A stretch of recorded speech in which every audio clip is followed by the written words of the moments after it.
اللهم صل وسلم وبارك على سيدنا محمد وعلى آله وأصحابه أجمعين. أنا أميرة أحمد، ودي قناتي. لو أول مرة تشوفوني فعلوا زر الجرس واشتركوا في القناة عشان يوصل لكم كل جديد. النهاردة جايبه لكم طريقة كعك جديد بالعجوة. طريقة سريعة اقتصادية، مش هتاخد منك وقت خالص. في 10 دقايق هتكوني مجهزاها وتشربي معاها كوباية الشاي الجميلة دي. ويلا بينا عشان ما اطولش عليكم، نخش على المقادير بتاعتنا على طول ونقول بسم الله الرحمن الرحيم. وهنا حبيبي بقى نبدأ في الطريقة بتاعتنا بقى على طول، ونخش ونقول بسم الله خير الأسماء. بسم الله الذي لا يضر مع اسمه شيء في الأرض ولا في السماء وهو السميع العليم. معايا هنا بقى كيلو من العجوة. تمام كده، اللي أنا هحشي بيها الكعك بتاعي. معايا كيلو من العجوة بتاعت الحشو. هي مفرومة ناعم بالطريقة دي يا جماعة، أنا قطعتها كده عشان تبقى سهلة عليا. هنزل هنا بقى، حطيت هنا في الطاسة معلقة من السمنة البلدي، او اي حاجه انت تفضليها من الدهون. يعني الطريقه اللي احنا بنعملها مش كحك بتاع العيد، لا احنا بنعمل كعك كده بالعجوه، يعني يكون دايب كده شبيه لكحك العيد. معايا هنا معلقه من السمنه البلدي تعمل لي ريحه حلوه. معايا هنا معلقتين بقى من السمسم. تمام، انا مش عايزه احمصه. معلقتين من السمسم يعني ايه، يا دوب هيسخن كده في الطاسه بتاعتي.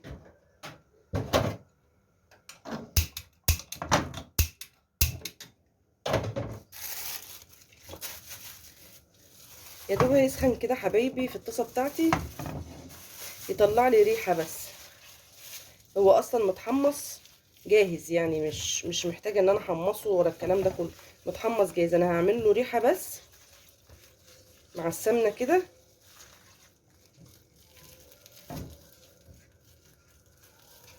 بالشكل ده. وهنزل بقى بالعجوه بتاعتي كلها، كيلو العجوه بتاعتي كلها كده بالشكل ده كده.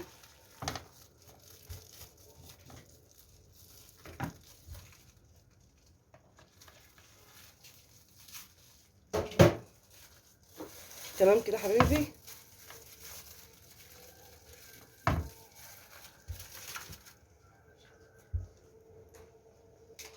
ومعايا يعني قيمة 3 معالق مية كده، مش كتير. وهسيبها بقى ايه تعيش حياتها كده على النار لغاية لما تفك كده معايا 10 دقايق كده بالظبط. مع طبعا الفرك كده هفضل افرك فيها لغاية لما تنعم خالص. المية هتنعم لي العجوة، هتنعمها لي وهتطرها لي خالص. فهتخليها لي ايه عاملة زي الملبن كده، ان انا اعرف اشكلها واعرف اتعامل معاها. هتبقى كلها كتلة واحدة دلوقتي، وتبقى طرية وناعمة جدا في ايديكي. تمام، مش هحتاج ان انا ايه اعمل فيها حاجة تاني.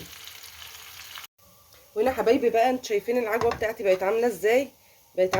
بقت طرية جدا، شايفين بقت عاملة ازاي. سهلة التشكيل جدا وسهلة ان انا اكورها بايدي كده. شوفوا بقت عاملة ازاي من 3 معالق مية اللي انا حطيتهم ومعلقة السمنة اللي انا حطيتها. شفتوا بقت عاملة ازاي لما نزلت على البوتاجاز. هنا بقى اخر مكون معايا للعجوة بتاعتي او للحشو بتاعي. معايا كده ايه رشة من القرفة، هتنكهلك كده العجوة بتاعتك وتخليها لك زي الفل. تمام كده. بس كده يا جماعة، هو ده الحشو بتاعنا كده يكون جاهز. لازم نجهزه قبل ما نجهز العجينة بتاعتي اللي انا هعجنها علشان يبرد واقدر ان انا اكوره ويكون سهل التشكيل معايا، ويكون بسرعة كده. يكون ايه مخلصة الوصفة بتاعتي في 10 دقايق كده. ما اقعدش طول النهار اعمل مش عارفة ايه واعمل ايه واستنى ايه، لا. هو انا بجهز الحشو بتاعي وبجهز كل مكوناتي جنبي، بحيث ان انا لما اجي اعمل حاجة اكون اعملها على السريع واخلص كده في الانجاز وناكل منها كده بسرعة. اسيبها بقى تبرد شويه وارجع لكم تاني وانا بكورها. وهنا بقى حبايب قلبي معايا بقى مقادير الكعك بتاعي.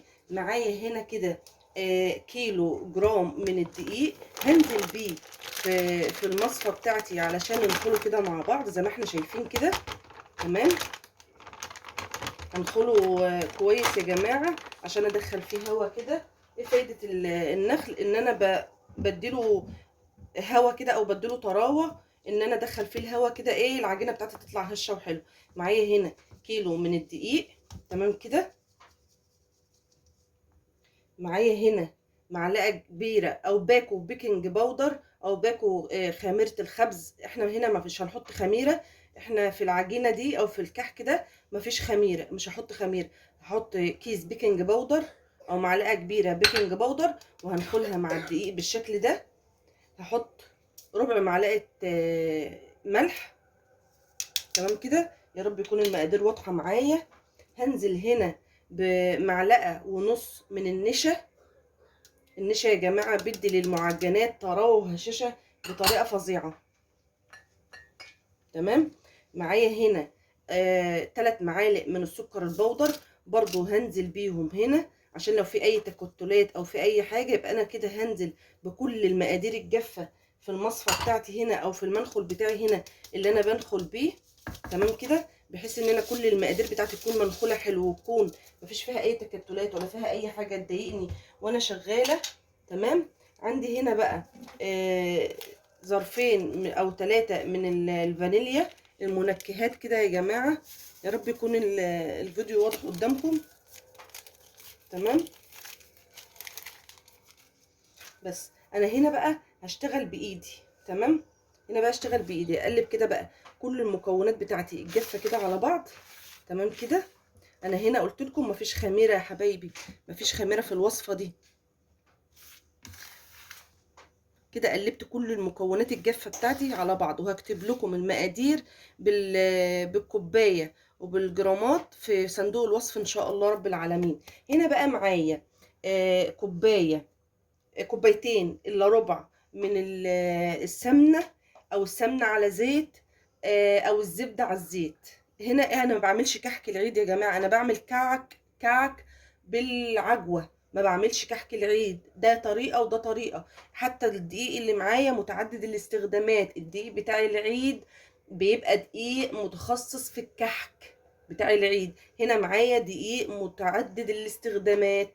تمام كده. معايا كوبايتين الا ربع من اي دهون انت تحبيها. كوبايه من السمنه، كوبايه الا ربع من الزيت، او كوبايتين الا ربع من السمنه، او كوبايتين الا ربع زيت على زبده، او زيت على سمنه. يا رب يكون المقدار والطريقه واضحه معاكم. انزل بيهم كلهم كده اهو على الدقيق بتاعي.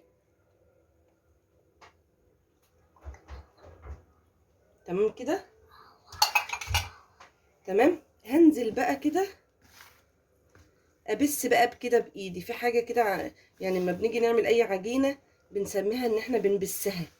بنفرك الدقيق في الدهون اللي عندي، او في الماده الدهنيه اللي عندي، ايا كان بقى هو زيت سمنه زبده، ايا كان هو ايه. بشرب الزيت بتاعي، بشرب الدقيق بتاعي كويس جدا.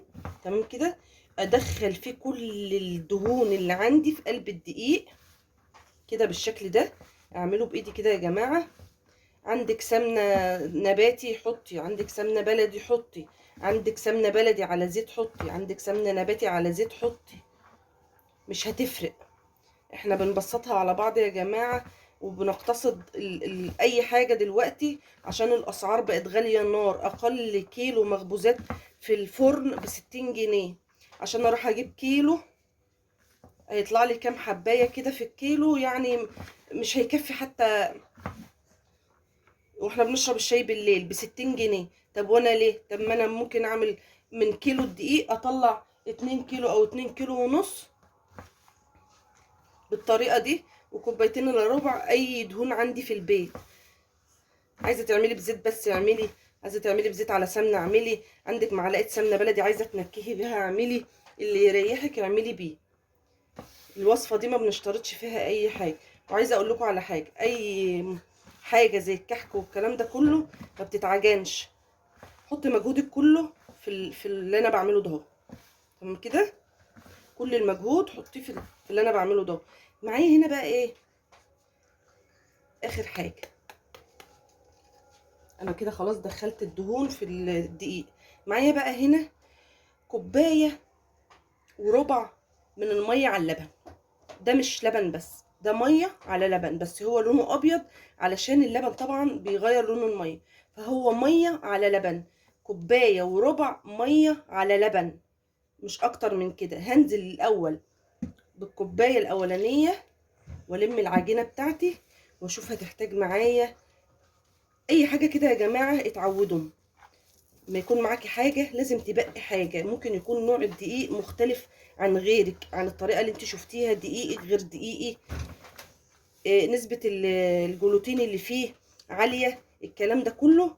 ممكن انا احتاج اكتر شويه ميه زياده، ممكن احتاج اقل، مش زي ما انا الدقيق بيختلف يا جماعه، نسبه الجلوتين اللي فيه بتختلف. تمام كده. كده هحتاج الربع كوبايه تانية اهي.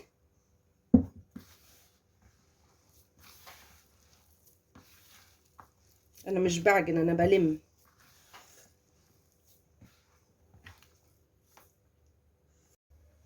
وبعد ما خلصت العجينه بتاعتي، العجينه بتاعتي بقت بالشكل اللي احنا شايفينه ده كده. خدت مني كمان 3 معالق من اللبن. تمام كده. احنا شايفين العجينه مع بعض اهي، ما بتشققش ولا اي حاجه، طريه وناعمه جدا مع بعض اهي. تمام. بصوا كده اهي.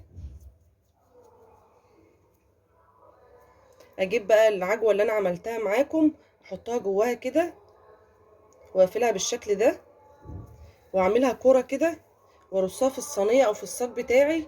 تمام. واشكلهم كلهم بالمنظر ده، وارجع لكم اقول لكم ايه احنا هنعمل فيها ايه تاني. كده بقى حبايب قلبي، الكميه اللي معايا دي طالعه من الكيلو الدقيق. تمام كده. كده انا معايا الصينيه دي ومعايا الصينيه دي طالعه من كيلو الدقيق. انا كده حطيت الحشو جواها اللي هو بالعجوه، وعملته بالشكل ده. انا كورتها بس. فانا معايا بقى اي شكل عندك، اي حاجه عندك تحبي تعملي بيها اي حاجه، بس التشكيل بتاعها. انا كورتها كده، عايزه تدخليها كده تدخليها، عايزه تتكي عليها بايدك بالراحه شويه كده دخليها، عايزه تعمليها بمنقاش بتاع الكحك اعملي، عايزه تعملي بمعلقه اعملي، اللي عندك اعملي بيه. انا جبت البتاع بتاعي ده كده. عندك مش عندك اعملي اي شكل اللي يعجبك اعمليه، اي حاجه اهو بالشكل ده كده. تمام. هعمل كل الكمية بتاعتي بقى بالشكل ده كده، وهدخلها الفرن على درجة حرارة 180 على الرف الوسطاني. تمام كده يا جماعة. هياخد معايا تقريبا كده من ربع ساعة لتلت ساعة. هحمر الجزء التحتاني، هيبقى محمر كده بسيط، وهولع الشواية من فوق اخر 5 دقايق. هسويها بقى وارجع لكم اوريكم النتيجة في الاخر. وكده بقى حبايبي الكحك بتاعي او الكعك بتاعي اللي بالعجوه انا خلصته، وشفتوا الكيلو طلع منه مقدار قد ايه. انا هنا حطيت عليه سكر بودره، هنا سبته ده ساده، للي حابب ياكل كده ياكل، اللي حابب كده ياكل. والله يا جماعه من اجمل الوصفات اللي انا عملتها. شفتوا الكعكايه دايبه ازاي، شفتوا دايبه ازاي، والعجينه بتاعتها جميله جدا. بس يا ريت تمشوا على المقادير تكون مظبوطه بالظبط، وتمشوا على كل الخطوات عشان يطلع معاكي بالشكل الجميل ده. دمتم سالمين. ولو اول مرة تشوفوني اشتركوا في القناة وفعلوا زر الجرس عشان يوصلكوا كل جديد. والسلام عليكم ورحمة الله وبركاته.